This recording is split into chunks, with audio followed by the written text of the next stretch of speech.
Hey, y'all, come on in. Let's see. If y'all can hear us, give us some hearts. Give us some hearts. Give us some hearts. Give us some thumbs up. Let us know y'all can hear us. Y'all can see us, please. You know, Venus, we just had a pre-show before the real show. That's all I it was. know, right? I know. We had to catch up anyway, so Yeah, it's all good. Okay, can you guys, okay, give me some thumbs up. Let me know that you're there. Give me some hearts, some something that I know that you're there, okay? Because we are having some, oh, thank you, Jesus. Thank you, Tim. Thank you, mamas. Thank you, boo. Okay, y'all, come on in here with your girl. Thank you. Y'all listen, the devil is a lie, honey. He better go ahead and back up out of here, because look, okay, we ain't playing that. We are not playing that, guys.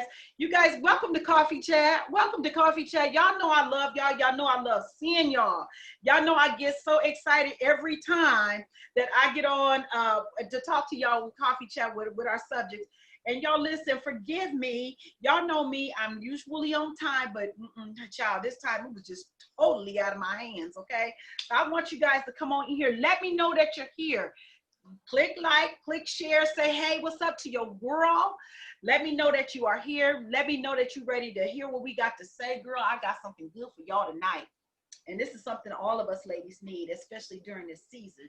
They call this cuffing season or something like that. So we're going to need this. Okay, we're going to need this. Let's talk, y'all. Let's talk, y'all. So come on in. We're going to go ahead and just get started because you know, we're a little bit late today, so I'm gonna go ahead and just jump right in there. So thank you. Welcome to Coffee Chat, you guys. And for all of you that do not know me, my name is Coach Venus. You can call me Coach V, you can call me Venus, you can call me VD, you can call me whatever you like, but hey, just make sure that it's always in reference to child God. So you guys already know that I am a #1 best-selling international author, honey, and that's something I just like take to heart. I love seeing that. It's just a great thing. I'm also a speaker, and I am a serial entrepreneur. You guys know that I have a printing business. It is called Sparks and Sparks Printing. I am a co-owner with my husband. We do all kinds of things, t-shirts, hats, mouse pads. We do all kinds of stuff, child. So that's a whole nother thing we'll talk about later, right? Because I got some good stuff that's coming up on top of that. So another thing too, I have a business that is called Kinsuchi Transformation Life Coaching Services. And my business have many legs to them. One of the best parts of my business that I love, other than the one-on-one coaching and my group coaching, is the fact that you can go and you can actually take some courses for personal development, and you don't even need your girl, just all the material is there. So that's one of the things that I really love about my business. And so my next baby is Kinsuchi Transformations Enterprise, and that is my not-for-profit. And that not-for-profit is our tagline that we use is healthy minds, healthy communities. And what we do, we service women who is trying to transition back into the community. And one way that we're going to be doing this is through my transitional home that is in the making. I am so excited for it. It's called Terry's House. And it is named after my late mother. And it is in honor of her. My mother, she battled with alcoholism, drug addiction, and mental health issues. And you know, ultimately those things took her out. But I wanted to make sure that I'm able to give back, and especially in, you know, and honor my mother at the same time. So some of the services that we're going to offer the women at this, with this transitional house and with my nonprofit, and that is we are going to be doing GED prep. Okay, we'll be helping them to understand and build their credit. Okay, you got to be financial literate. Girl, love. Okay, we want to teach them about home ownership and how to obtain a home. People think it's hard. It isn't, boo. It is not hard at all. We want to be able to prep them for jobs such as resumes and dressing the part. Okay, then also I want to be able to offer them counseling, group coaching, one-on-one coaching, and some other things. But, you know, hey, I can't wait until that takes place. And so you guys, listen, it's going to be bananas. So I want you all to say hi, Say what's up to your girl. Click like, click share. You don't know who needs to hear this. There is somebody who needs to hear this, okay? For real, for real, for real. Make sure that you subscribe to my YouTube channel, which is Coffee Chat with Coach Venus Chandler. And I'm telling you, go back there and you can catch a lot of our other videos that we've had in the past. A lot of our other guests, which is we have some good guests in the past, right? Some good topics, girl. I'm telling you. And then you guys also know that November 30th, it will be our last Monday. And December, we are moving to first and third Saturdays of the month, and our first Saturday will be on December 5th at 11 o'clock a.m. Pacific Standard Time. So I am definitely happy about that. Listen, you guys, we got somebody amazing. So let me just read a little bit about her. Okay, so Cami Barnhart is a personal growth speaker, author, and a life and business coach. Okay. Cami is a woman of growth. She has dedicated her life to growing and empowering herself and others to be the best version of themselves in life and business. Cami experiences include growing up with mentally ill parents, wow, child sexual abuse, and mental and physical and emotional abuse, being a teenage mom, business owner, divorced, and finding her voice and restarting her life. Okay, y'all, forgive me. The experiences Cami has gone through has led her to be on a journey of growth for over 19 years. This journey has led Cami to help others find the courage to start over. I needed you, girl, a long time ago, and I still need you now, girl. Let me keep going. Okay. She helps them to go after their dreams and their goals and become unstoppable in life and business. Cami is known as the accountability queen and a restart master in business and life. Cami has taken her experience in education and has helped coach and consult individuals and businesses of all sizes, from startup to multi-million-dollar businesses since 2004. Come on now. Cami holds a bachelor's degree in psychology, master's degree in industrial organizational psychology, and went on to the doctorate program in industrial and organizational psychology. She has co-authored Power of Leadership, Speaking on How to Become Unstoppable in 2008. Cami is available for keynotes, breakout sessions, podcasts, and coaching. There's some other stuff on here, y'all, but I'm not going to put it here. We're going to put it in the comments is what we're going to do. You guys, listen. I want you guys to welcome my boo, Miss Cami. Miss Cami, come on in here, boo. Come on. Hey, hi, guys. Thank you so much, Venus, for having me on here. I'm so glad our paths have crossed and we are able to get in here and change people's lives. I love that. And that's what I'm all about. Like, my whole life has been all about that. So thank you so much for having me here. I just appreciate you saying yes. And today, look, we are going to be discussing something really cool, you guys. Don'tBeYourMom.com. Cami is going to be giving us 10 lessons on love and acceptance. But what I want to know, Cami, how did you even come up with this? Oh my God, it's a long story, but you know how everyone's saying, you need to start a blog, you need to write a book, you need to start a podcast, you need to do something. Well, I decided to bounce it off my crazy mama. And this is what I got. My mom tells me, I have one for you. Here's what you should call it. Don'tBeLikeYourMom.com. And I was like, I busted up laughing. I think it was the best idea she's ever had, to be honest. I mean, it was phenomenal. And I was like, wow, that sounds really great. Well, I didn't call my blog that, but I've never forgotten about this. And, everything I've ever done has been because of my mom. The good, the bad, and the ugly. It's all been because of my mama. Yeah. Right? And I mean, she's the first woman who loved me. She's the first woman who held me. So this is not a bash on my mom. I don't want to be like my mom, even though my whole life has been about not being in my mom's shoes. I didn't want to walk the same path as my mom. Right. And so that's what I'm coming tonight to share with you guys. I'm coming to share with you how to find love, how to find acceptance, and all of this crazy stuff, right? Like, I shared with you, you know, for 19 years I've been on this journey. And the reason I say 19 years is because my oldest son is 19. I have a 19-year-old and a 6-year-old. And, you know, I look good, right? Girl, yes. Yes, this is my last week of being 36. Next week I'm going to 37. But, you know, wow. I was a teenage mom. And so for me, I was like, you know what? I needed to change a lot of things to be able to get my head on straight and show up for him as a mom and as a woman. I mean, I did not learn anything easy. Yeah. Let me tell you, I've read thousands of books. I've attended hundreds of seminars. I have soaked up everything I possibly could to be able to learn better for myself, to be able to give back to others as well. So you said a little bit about it, but let's kind of jump in here to some of this stuff because listen, first I'm waiting around. I know, right? But I have to say this, and I just have to say this. Cammie, now you already know don'tbeyourmom.com is a book. It is. It is going to definitely be one for sure. Okay, so I'm just gonna put that out there.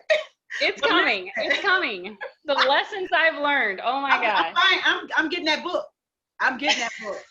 So look, let's just jump right in, girl. Let's just jump right in. So listen, we have lesson number 1. Make sure the man you are with love your kids. Tell us more about why is that lesson number 1? Why? For me, that was the core. It was the core of who I became. It was the first time that I felt loved and accepted by another man. Okay, a grown man and so my mom, she met this guy and they dated for like 10 years, but he raised me. He was my daddy. Okay, my real dad wasn't really in the picture. And, you know, my stepdad showed up. He was there every day. He taught me how to tie my shoes and ride my bike. And, you know, he bought me Christmas gifts and he corrected me when I needed to be corrected. And he loved on me when I needed to be loved on. He'd sit me on his lap and he'd play guitar, I mean, he was my dad. 100%. Still is to this day. I've got lots of dads, but this one was my daddy for sure. Okay. And hey, my mom was my mom. I got a lot of dads. Let's just throw it out there. But, you know, he protected me the best he could, and he always had my mom's back, right? And you know, I don't know if you were like this, but my mom would be like, "Go to your room and wait for your dad to get home." And I'd sit there and wait, and then my dad would pull up in that old Ford truck, and you could hear it. Yeah. Kind of stop, right? And I was like, "Oh no, here it comes! Right. I'm gonna go pretend like I'm asleep." You're right. And so I would go jump into bed. I'd literally pretend like I was sleeping because I don't know why. I always thought that like if he walked in, he'd be like, "Oh, she's an angel. I don't want to wake her up and spank her." Her mom's crazy. It's okay. You know, she's not like that. I'm crying. Sorry, because this is literally true. You know, but he always had my mom's back. It never worked, by the way. He always woke me up and spanked my little butt. And I probably deserved it because I was a mouthy child. Okay. I knew everything from the time I was 4. I knew everything. But he put that in me. He put that confidence in me. He told me right from wrong. He told me this is the way a woman will act. And I don't think I listened to him much, but I heard it, and I heard it years and years later. You know what I mean? And so now I've been married twice. I've been divorced twice. I've had stepkids. I'm dating a man now who has 2 kids. And guess what? I've got 2 kids. So in all of those relationships, it has been absolutely important, first off, that you like my kid. You love my kid. You respect my kid, and you respect me. And same goes for me. You know, my ex-husband had a daughter, and I was so blessed to be the stepmom. And her and I had a great relationship after she turned about 18. From 14 to 18, she was a little crazy, kind of like I was. But she got dropped off on my doorstep, and you know what? I loved on her, and I hugged her, and, you know, I corrected her when she was wrong. And we have a phenomenal relationship now. And she made me a step grandma. Oh. I know. At 36? Oh, no, 32. Oh, 32. Okay. And so, you know, I mean, but I've loved on her and we have a phenomenal relationship. I actually like her more than her dad these days. So it just is what it is. You know what I mean? Yeah. I divorced the dad. You know, but lesson one, you know, I mean, lesson one, make sure that the man you're with loves your children wholeheartedly. Yeah. You know, make sure that they show up for them, because if they're not showing up for their own kids, guess what? They're definitely not going to show up for your kids. Absolutely. And they're probably not going to show up for you either. Absolutely. And that was the big piece for me. I've got a man now who I am blessed with, who is a father every day, and he is phenomenal to my child. Yes. And I see that with him and his own kids, and I see that with him and my son as well. You know, my son, he walks in and my son runs to him. Yeah. You know, he loves that. And I love to see that, because that's how I was with my dad. Yeah. My stepdad, right? Yeah. And he was my daddy. So make sure the man you're with loves your children. Yes. That's my first lesson. Yeah. I totally agree with that. Yeah, I do agree with that. Now, I was never raised with the father. I don't know what that feels like. Just like you said, yeah, I've had many stepfathers, you know, but I never really was raised with a father, and so I didn't even learn lessons of a father until just a few years ago, when I started going to my bishop's church. And my bishop is who actually helped mold me as a woman, you know, and taught me what a woman was supposed to be, what a woman is, and how she's supposed to be, how she's supposed to act, walk, talk, all that. So I totally agree with you on that. And I think too, I even say this, I think that you really need to pay attention to your kids when it comes to that man in your life.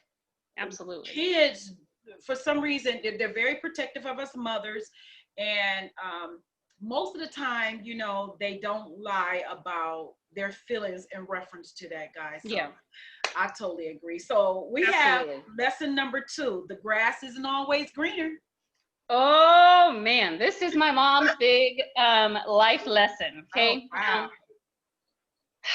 This is the one that I think really shaped me a lot as a woman, because I watched my mom go back and forth between men. And it was 2 men specifically. It was my stepdad, and there was another man, like an old high school boyfriend. And he lived in California. My stepdad lived in Arkansas. So I would bounce between Arkansas and Southern California. So I got really well-rounded really quickly. I had a little Southern twang, and I love country music, and I knew how to surf. Like, that was kind of me. That was my style. And, you know, my mom, she would go back and forth between these 2 guys because she thought that the grass was always greener. The guy in California was wealthy. My stepdad was not. He was, you know, a veteran. He struggled to keep a job. Both my mom and him, as well as the boyfriend, they all had, you know, drinking problems and drug problems and pill pop and pop problems. And I saw that as a kid, you know, and when one relationship was going bad, the wealthy man would show up and rescue the damsel in distress, right? And it's not that it was any better there, but I was able to kind of taste something a little bit different. And I knew she tasted that as well, right? There was a stability there. We didn't have money problems.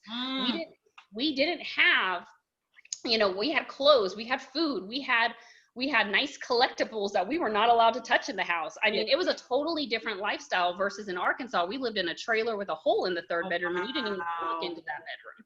I mean, they were 2 totally opposite lifestyles. And I bounced between this for almost 13 years as a kid. Oh, wow. And my mom, she really struggled with that. You know, she struggled with, you know, my heart's in Arkansas with this man, but this man can provide me something else. And she did this for a long time. And for me, it caused a lot of like instability. Like I mean, I'll just be honest with you guys. It took me 36 schools to graduate high school before I got to high school. Ooh. So, I mean, it was a lot that I went into. I got really well at walking into a classroom and being like, "Hi, I'm Cammie, I'm the new girl." Right. I mean, I have friends all over the country because of these experiences, you know, and I'm able to adapt real quickly. But you know what? At the end of the day, the grass was not greener. And, you know, when my first marriage was kind of going down the ruts, you know, there was infidelity and there was lying and there was addictions that he had and all these things. And I was young. I was like 22 when I got married to my first husband, and 24 by the time we were pretty much ending it. but I was trying to hang on because I wanted that stability. I didn't want to walk away quickly. I wanted to forgive because God told me I could. And if I could forgive, to stay with him. And I tried. I did. I stayed. And this all programmed me because I knew if I left him, it probably wasn't going to be better. Right. It was going to be different. You know what I mean? And that's the thing, is that the grass is never greener. It's just a different damn yard. Yeah. You know what I mean? It's just a different yard. It's a different yard, you know. And here's the thing is that, you know, I'm going to get into this in a little while, but, you know, he was a good guy. I mean, on the outside, everyone's like, wow, he was converting people to Christians. He was a phenomenal person. Yes. On the outside, but on the inside, he struggled with a lot of things, and I didn't know about them until way later in the relationship. And I know I've shared that with you. And, you know, all that lesson, those lessons of the grass is never greener, has really carried through, I mean, my career, not walking away in my job when it gets hard, right? Like, I hate my boss, I quit, I'm done. You know, I'm communicating, not walking out the door, because I'm so scared that if a man walks out the door, he's never coming back. Like, now I mean, it caused a lot of stuff in there where I've been able to learn how to communicate and try to figure out, instead of moving on so quickly, but really how to figure out how to become better and really better myself in this situation, because that's really all there was. So that's lesson 2, guys. The grass is never greener. Wow. Figure it out, work on yourself. Do not keep bouncing back and forth. Right. You know, a lot of, I'll say women and men, because I know men have done this too. We bounce relationship to relationship. Me, I was like that. That was me all day long, girl. Honey. Right. Shoot, the closet wasn't even cooled off before the next one moved in. Okay, I'm telling you, girl. Like, it was. I hear you. Crazy lady. I was a crazy lady. Yeah. Absolutely, and I've done it. Yeah. I've done it. Yeah. I'm not saying. I mean, I learned this the hard way. I should have learned from my mom. Yeah. I mean, I didn't hop between, you know, poor and rich. Yeah. I jumped between the next guy who said he loves me and he'll be there and I'm so beautiful and blah blah blah. Right. That's what I jumped to. Right. And it was stupid. Right. But listen, that could be a whole nother show, and we may have to go back and revisit that, because you know, I'm telling you, when you're in it, you don't understand. And then here's another thing too, the effect that it has on your children. Oh my gosh, my poor child. That's a whole nother. Look, we're gonna go on to number 3, and then we're gonna take a break, because I want to say hey to everybody, and then not to mention people they got questions. So number 3. I don't even see these questions, so I'm going to have them see. Right. I'll get distracted. So number 3, be a good girl or else. Oh my Tell me about gosh. Now, Venus, let me tell you, my mom threatened me all the time. You better behave. You better stop doing this. You better stop sneaking out the window. You better stop, or else I'm taking you to your dad's house. Yeah. Right? Wow. And you were talking about my real dad. Now, my real dad was this made-up figure in my head. Yeah. I really didn't know who he was until about 3rd grade, and around 3rd grade, I met him for like a brief second, and then he was gone again until I was about 15. And maybe 14, you know, just in case fact checkers are on here, you know, 14, 15, somewhere like that. He was in there and out, you know, and so I didn't really know, but I had this idea always in my head that my dad was way better than my mom. So I was kind of okay with acting out and being a pain in the ass and out of control teenager. I'll be honest with you guys. I did everything I possibly could to try to get out of my mom's house. If my mom threatened to do that, I was like, cool. My mom told me if I dated anybody but a white guy, she'd disown me. I was like, done. I date everybody but a white guy. I mean, it just was whatever my mom said, I tried to do the opposite of. It's how I got 2 Mexican babies, guys.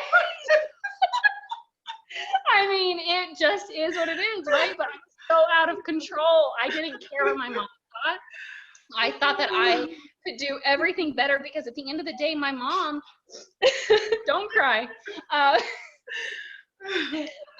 You know, at the end of the day, my mom, she wanted the best for me, but she saw me as her best friend, not her daughter. Oh, wow.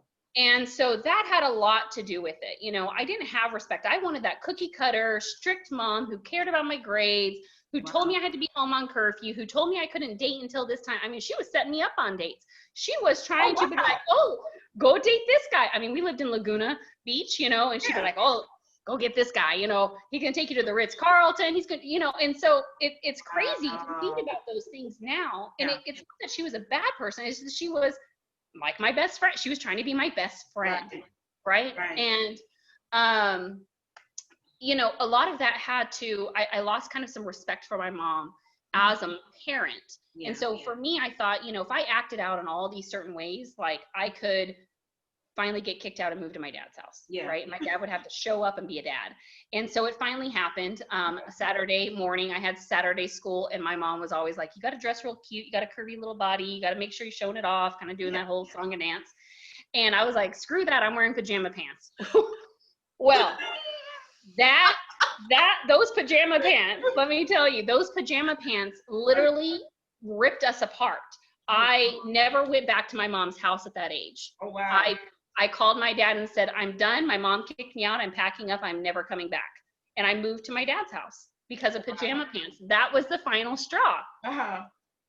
And I moved in with my dad, and it was kind of like this whole different world. Like I wasn't allowed to stay out for 4 days straight and go party and go drink and go have sex with random people and go do all these things. Like I wasn't allowed to do that. I wasn't allowed to do drugs, even though my mom did and my dad smoked weed. I wasn't allowed to do those things. Let me tell you, my dad, even though he had never had me in his household, he had no other children with any other women. I showed up at 15 years old. I'll say it, I was out of control. I hope my son never sees this, even though he probably knows. My mom probably already told him, but because they're friends now, of course. My 19-year-old and my mother are friends. But you know, I showed up at my dad's house, and he was an Italian guy. He grew up in private Catholic school. He, you know, he was into bodybuilding, taking care of himself. He was kind of that guy, okay, the little tough little Italian guy walking around. I showed up and he said, you want to live with me? Great. Here's a contract. He handed me a contract. It said I had to work. I had to go to school. I had to get good grades. I had to be home by a certain time. I wasn't allowed to be hanging out with anybody over 18. I mean, and I was like, Dad, I've already done all this. Who do you think you are to give me this? Right? He's like, well, if you want to live here with me, this is what's going to be. And I was like, shit, I better sign that. So I didn't want to go back to my mom. I didn't want to go back to my mom. And so for the first time ever, I signed this contract, and I knew deep down inside of me that I didn't want to rebel. I wanted to get good grades. I wanted to go to college. I wanted a career. I knew deep down, I wanted to be different, and I was going to do everything possible to be different. And I didn't have to be the good girl, but I had to do something different. And to be different, you have to do different, right? Yes. And for me, this was me doing different. This was me pushing the reset button and being whoever the hell I wanted to be now, because I had somebody who maybe pretended at least like he gave a crap, right? And I needed that. I needed that so bad. Part of that contract said there was no drugs allowed in the house. One day I found weed in his bag, and I was crushed. I was like, thrown. I was like, oh, Dad, I don't smoke. I don't drink. I don't do anything anymore. And he's like, oh, well, it helps me with my headaches. I'm like, oh, of course. But I tell you, it hit me in the gut, because I felt so like I had changed, and I thought we were doing this together, and I felt betrayed. By my dad. And I always took it as okay, once I found out, I was like, all right, it's time to move out of my dad's house. I only lived with my dad for less than a year. So by the time I was 16, I was on my own. So be a good girl or else, because it's hard. Girl, oh my Lord. It's hard. I'm telling you. Let's take a break and say hi to some folks. Hi, guys. Oh my Lord, girl. Listen, we're going to have to talk, because listen. So, hey, Star. Hey, Tam. Hey, Bill. Let's see. Hello. Hi, Miss Sandra. Hey, Doobie. Tanya says, Cammy Love Wins Publishing would love to help you publish a book when you're ready. She put the link in the comment. Hey, Yes, girl. Hey. Let's see. Wait, these are my sisters. Look, she gonna say, Tanya, she says, shameless plug. Oh my God. You guys, I needed this laugh today. I'm not going to even lie. Well, I'm glad this isn't serious. So, Tam is saying, you know, when it comes to, you know, introducing your kids and that man loving your children, she's saying that is very important. Very, very, very important. Yeah. And she said that her and her stepdad is close. And then she said, listen, that's a requirement. You cannot be interacting with mine, but not yours. That's a deal breaker for me. Girl, hunty, listen. Listen. Yeah, it took me almost 4 months to introduce my boyfriend to my youngest son. Right. And this time around, because I learned differently. I did it differently. Yes. Yes. And it's important. Had to vet him. Girl, right. Okay.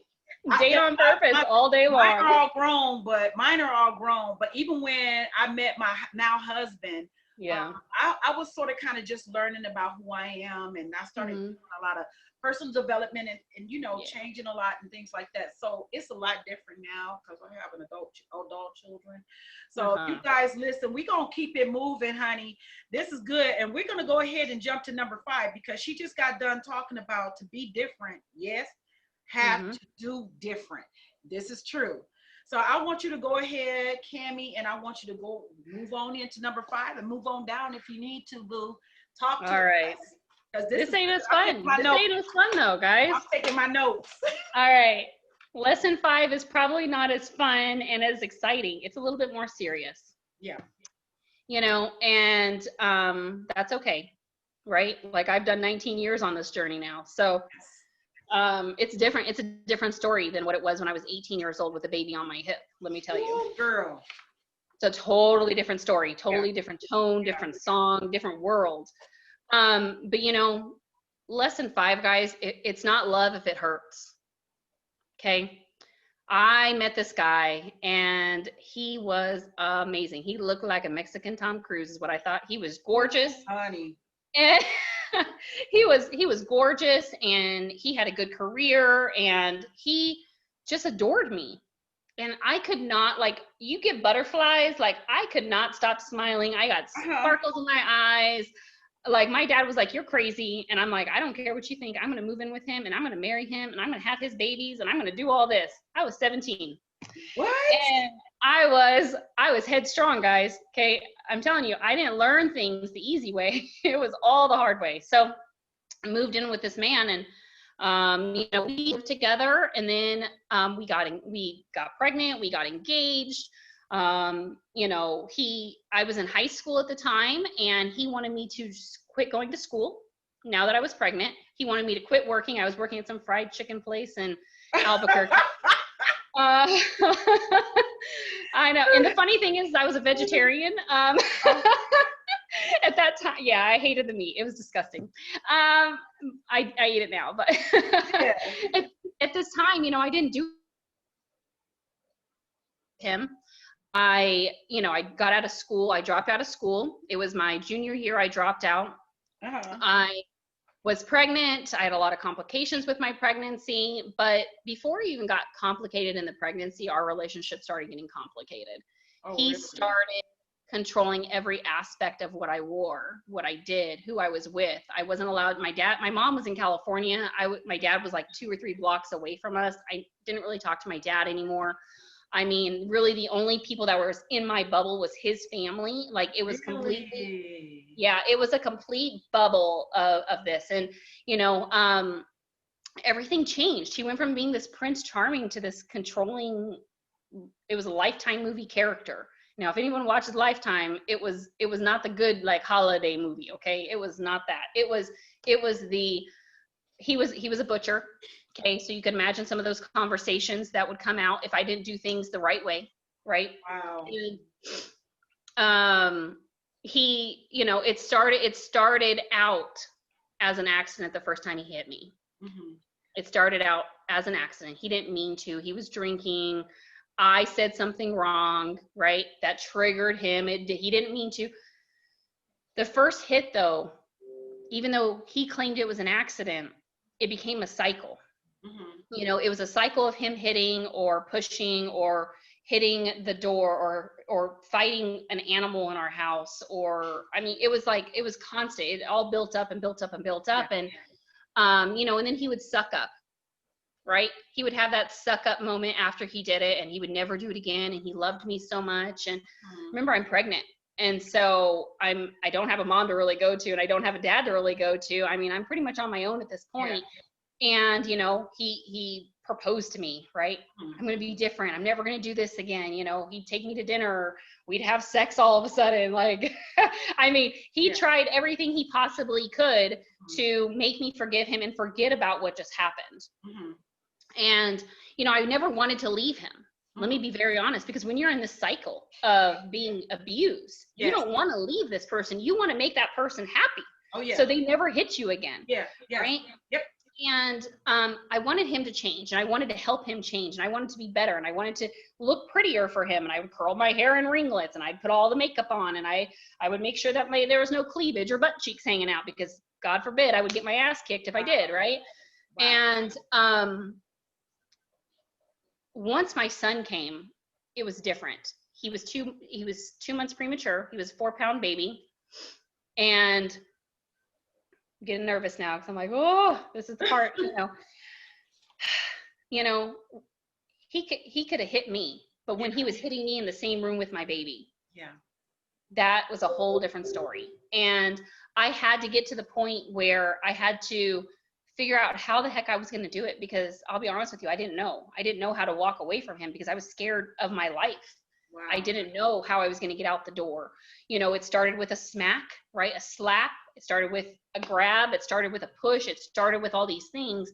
And it ended with him calling my dad, telling my dad that if you don't get here and pick her up, I'm going to blow her brains out. Oh, wow. That's how it ended. Wow. And you have to even understand, then I didn't want to leave him. Wow. I loved him so much. And that also went back to even with you going from California to Arkansas. Yeah. You know, from Absolutely. The rich and not wanting to be unstable. Absolutely. I was engaged. I wanted a family. I wanted a home. We were making big grown-up decisions. We were looking at homes, and we were engaged, and we had wedding plans, and I had a wedding dress. And I mean, it was in full force motion of this was going to be my life, you know? And my dad came and picked me up. He said, okay, I'm going to come pick you up. And at that very moment, my life kind of flashed before my eyes. I didn't know what to do. Wow. You know, I didn't know what to do. And I knew that if I went back with him, I probably wasn't going to live, but I didn't know how I was going to live without him either. I was only 18 with a baby who was premature, who was on heart monitors and oxygen tanks. And he was like as big as a potato. You know, I mean, there's potatoes, I think, that are bigger than my baby was. Yeah. And I didn't know how to take care of him. I felt like I needed him to be there with me to make me into a better mom, because I didn't know how to be a mom. You know, so I moved out, and it was a long conversation of how I was going to get out. But, you know, my dad was like, you can't live here. Yeah. And my mom, I didn't even call my mom. I mean, that was just ridiculous to even think about. So, you know, with $350, I went down and put it down on a cockroach infested, fabulous apartment. You know, I mean, this is the type of apartment you wear flip-flops in the shower because it was so disgusting. Yeah. That's what I had. That's what I could do, you know, and that's all I had. And I had to learn how to save my own life so I could save my child's life, you know. And I'd like to say that, you know, I don't have any, I feel like I've coped. I've done a lot of counseling. I've done a lot of journaling. For me, poetry was a big thing to be able to help me get through this. You know, that's a whole different conversation one day. I can throw you some poems that were like, I'm free. of your control. I'm free, you know, and I would get those words out there, and that helped me so much to be able to work through this while he was still in my life, because he was my son's father. So I had to deal with him and look at him every other Friday, right? And pick up my son, and I show up and my knees were shaking every time, and I was like, oh my gosh. And it was a whole different thing. And so it's not love if it hurts. You know, I never was with another man after that physically hurt me. Ever. I was so headstrong. I will never be with a man who even punches a wall or slams a door, or I will never do it. But it took me almost 6 years to get to that point. It took me a lot of bad, stupid little relationships to be like, whoa, that's a little too close to home. That's a red flag. That guy has got a temper. Oh, that guy was in jail for beating somebody up. Shouldn't be with that guy because he could beat me up. You know, I mean, that was a lot of me trying to figure that out when I was so young. And you guys, I had no confidence to be able to do that, right? So, you know, my thing is that you've got to be able to see those flags, and there's always a boiling point, right? There's always the point where your husband finally cheats on you, you leave, or your husband finally hits you and you leave, or, you know, he takes all your money and leaves you at home with the kids and you leave. You know, I mean, there's always the boiling point. It just blows up your whole life. And that was my life that got blown up. Is how do I get myself out of this relationship and be able to find the confidence to be able to do it on my own? Because guess what? My mom had never done it on her own. My mom had never. That's what I was going to say. You know, that segues into the next thing. You are not your mother. Absolutely. Right? Yeah. You're not your mother. So tell us a little bit more about that, because I want to know. There's a couple of other things that I want to know on here. We're kind of running out of time, but I want to know, when you say you are not your mother, what does that mean? Yeah, that means that I had to learn. I had to keep my eyes wide open really quickly and say, okay, you know what? My mom struggled with this. My mom smoked. My mom drank. My mom did pills. I'm not going to do any of those. Yeah. I am like a glass of wine type of girl, like once every 2 months now. Like I am so not scared, but I am so like, I will not do it because of the genetics, right? I know mental illness runs in my family. My father committed suicide. My mother has tempted herself multiple times to go through all of this. And for me, I am not going to do anything that could possibly cause me to get into that mental state of I'm not worth it. I have to stay. I'm not strong enough. I'm not pretty enough. I need to be loved, you know, and you make yourself smaller and smaller and smaller. I have went on this path for 19 years of saying, no, I can do this. I don't know how I'm going to do it. I'm going to have to figure it out with a baby on my hip, and maybe he's in the laundry basket as I'm walking to the laundromat.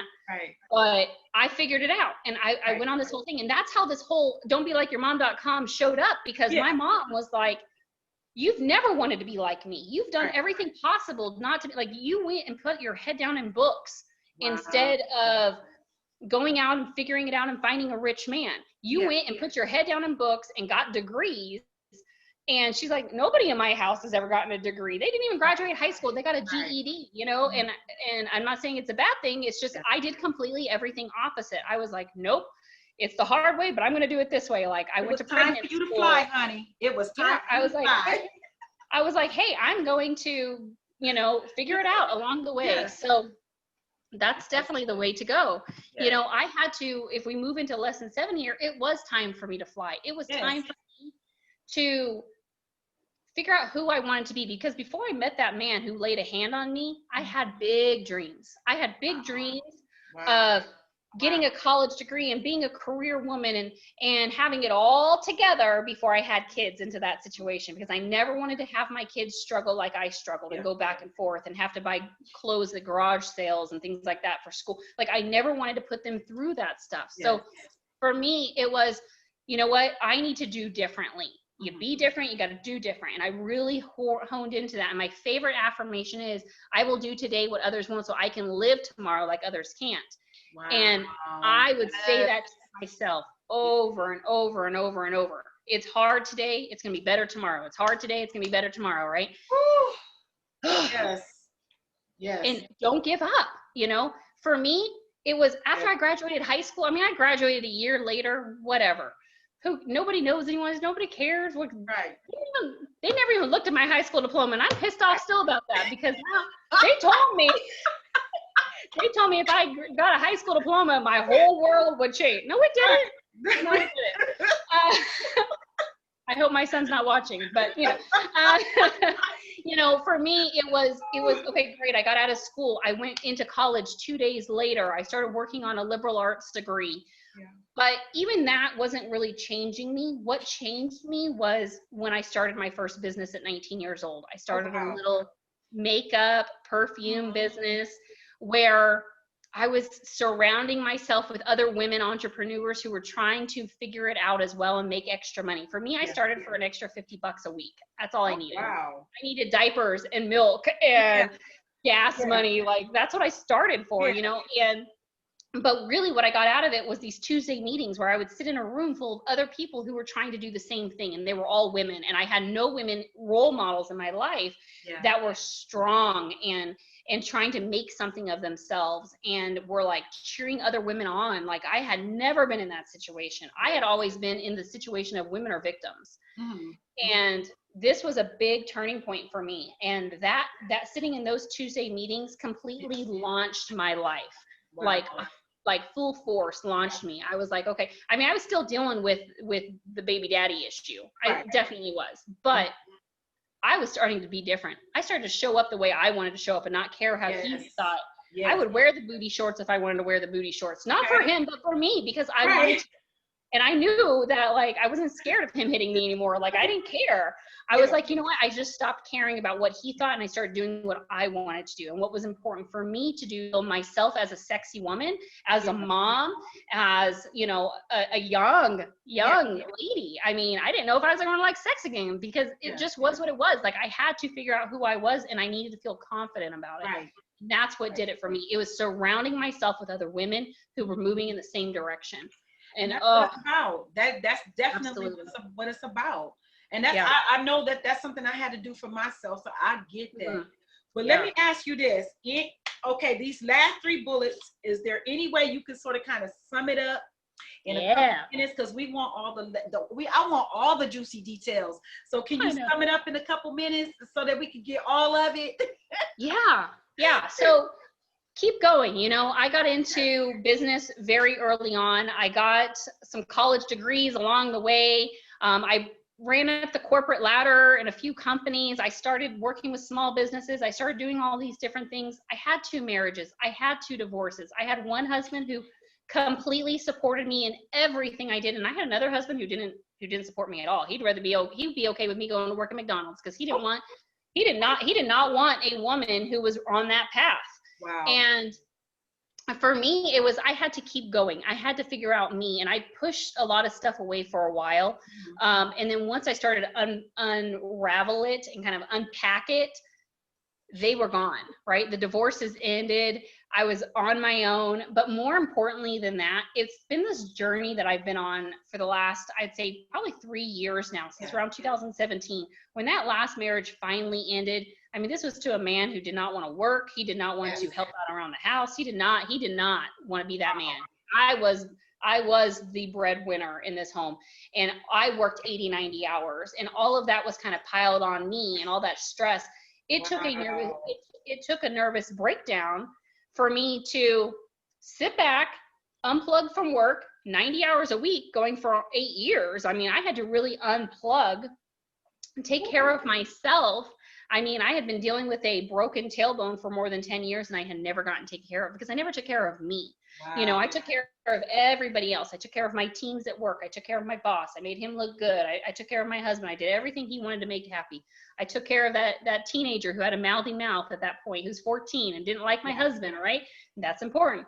And, now I had an infant baby, and I had to figure out different ways to be able to take care of me, to show up better for them. My marriage ended. My job ended. I moved states. I moved from Oregon to California, and now I'm in Arizona.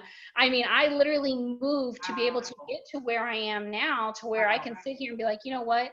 You have to allow yourself to be loved. But before you can get that, you have got to be able to love yourself. And so I went on this journey. Go. I mean, I had to go on this journey of what was it? Who was I 10 years prior to that? Who was I 16 years prior to that? What did I want and what have I accomplished and what have I not accomplished? Mhm. And if you're not with me, you're against me. It's kind of how I went with it. Yes. Like either run with me or move out of the way. Right. And unfortunately, my husband didn't do that. My marriage ended. And you know, I got to the point where I had to allow myself to be loved again. You know, I'd started dating. I knew at this point, like, okay, I'm not gonna have a man like that. I'm not gonna have a man like that. And I'm not gonna have a man like that. Right? Like I at this point had a lot of experience. Right. I mean, that's a whole different talk show, but you know, I had all this experience, and finally I started dating, and I started finding like level upping men. I mean, like grown ass men. I was like, dang, like you are amazing. Yeah. I was like, hold on, but you're too good to be true. It's got to be too good to be true. Right.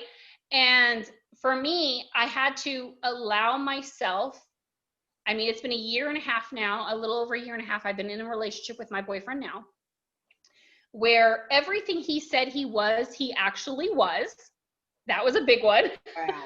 Uh-huh. He cared about me. He cared about my he cared about how comfortable I was, how comfortable my kids were. He never wanted me in situations where I was uncomfortable. Yeah. You know, he always took care of me. And in a totally different world where he was supportive. He was so supportive. Yeah. And he's always wondering, you know, is your mom okay? I'm like, why are you asking about my mom, man? Like, I don't even talk to my mom. Like, why are you talking about my mom? You know?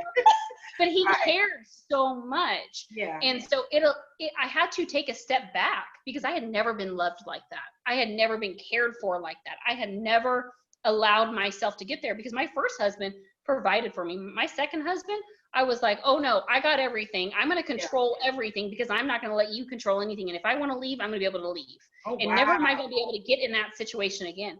Mm-hmm. Now I'm like, okay, I love him. He loves me. We love our kids. Yeah. We communicate. I mean, we didn't even turn on the TV for 6 months when we were dating because we talked. Yeah. I mean, for the first time in my adult life, I mean, I actually had grown adulting conversations about what we wanted and who we were. I mean, each time we talked, we pulled back layers. Yes. You know, and that's the thing is my mom has never seen me happier. My mom has never seen me pull down this path. You know, she sits in a room in California and she loves sitting in that room because it's close to the beach. Mm-hmm. But if she doesn't call me on the phone and she doesn't take her dogs for a walk, that's her life. Yeah. She's got nothing else. Right. You know, and she's 50, let's see, she's 57 years old. Mm-hmm. So she's not much older than most of us. And I mean, she's only 20 years older than me.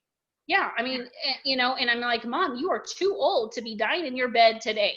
Right. Get up and move and go live life and love who you are.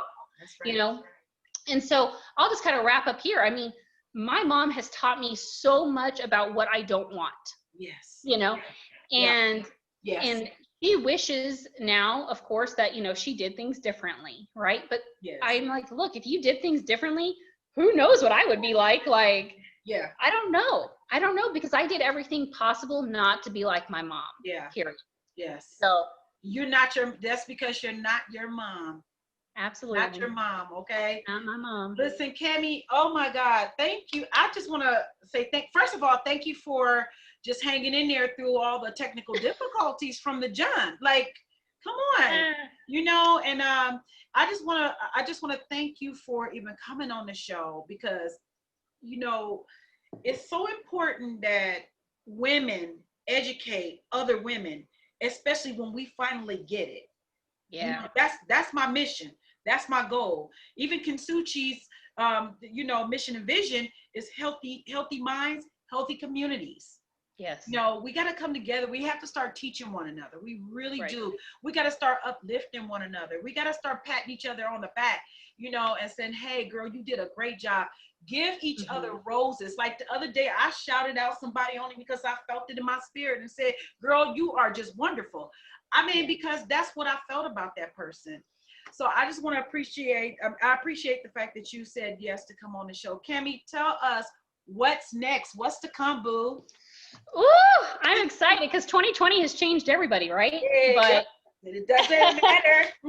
I have been on a path for a really long time. I mean, I went to school with the idea of having my own coaching and consulting business. So it's not like all of a sudden I thought about it. Yeah. I mean, I have been a coach professionally for a while. I'm at the point now where in the next year, the very beginning of the first quarter of next year, I'm going to be having a course come out.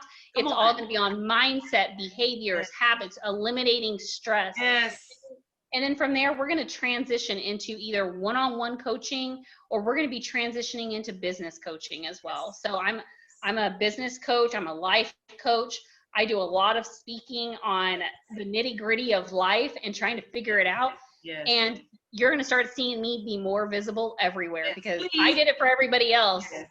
Just like everybody, like little codependent girl here, hashtag codependent. I did it for everybody else. I taught all those business owners how to get visible, but I never did it for myself. Yeah. So I'm now this year, next year, it's all about visibility. I'm getting everywhere. You're going to see me everywhere. Follow me on Facebook, follow me on Instagram. I've got a great group called Connecting with Cami, where we talk about life and business, and we figure out how to unravel that and make it work, the work-life balance. My background is all in stress and work-life balance. For education, that was kind of what I studied. And so I'm like, look, let's eliminate and live our freaking life. That's where I'm at. That's right. And I was just getting ready to ask you, where can we find you? I did put it in the comments, Awesome. some of your links and everything. So they wanted to say, hey, I need to hook up with this girl like right now. How can they get with you? How can they get with you? Either on Facebook, Instagram, or heck, you can call me on my cell phone. It's 602-904-9806. I'm around. Hey. She said visibility. She ain't playing. No, I'm not. You will find me. I promise. Venus knows how to get a hold of me too. Yes, so, girl. Like, look, I stalked her for a while because I was like, who is this? Who is this woman? I mean, like, it's almost like, it's like the white part of me, because I'm telling you, we so much alike. We got so much in common. I told her, I said, as soon as this crazy stuff is all over, I'm on my way to Arizona to come have some coffee with her. Yes. So, I mean, she is just beautiful. And I know that you're using a product real quick. I know this is kind of off subject, but you're using a product. I used it many, many years ago. Real quick, tell us about that product for about 1 minute so we can get out of here, girl. For the first time ever, I was able to find something that actually worked for me, that was consistent. I was never a consistent vitamin popper or workouter or like buff chick. I'm like a 2 C-section kind of mom. Like, I had to figure it out, right? And they were 12 years apart. So for me, it was 3 simple steps. I take vitamins, I take a shake in the morning, and then I stick a cute little patch on, which I don't know if you can see, but it's right there. Yeah. And those are my nutritional patches. And literally they give me energy and focus all day long. I've been going since 5 o'clock this morning, and you wouldn't know it, because like, you look girl, you look beautiful. I mean, beautiful. You glowing. Hey, you guys, I shaved my legs and put makeup on for all of you today. So appreciate. That's you guys shout out with each other. That's what's up. Oh my God, Cami, thank you so much for being here. Thank you. Yes, thank you so much, Venus, for having me here. I can't wait to come back and talk with everybody again. I love it. I know. So guys, thank you for tuning in to Coffee Chat tonight. Now, next Monday, we got a big treat coming. And we are going to be talking to some of the ladies who is in my new book, Silent No More. It's an anthology, and I'm telling you, oh my God, it's going to be bomb. So we are going to be talking next week. We got some surprises and some giveaways next week. You guys, thank you for tuning in. I love you. And thank you, Miss Cami. I'll see you again soon. Thank you, guys. I can't wait to all connect with you guys soon. All right. See you later. Thanks, girl. Bye. Bye.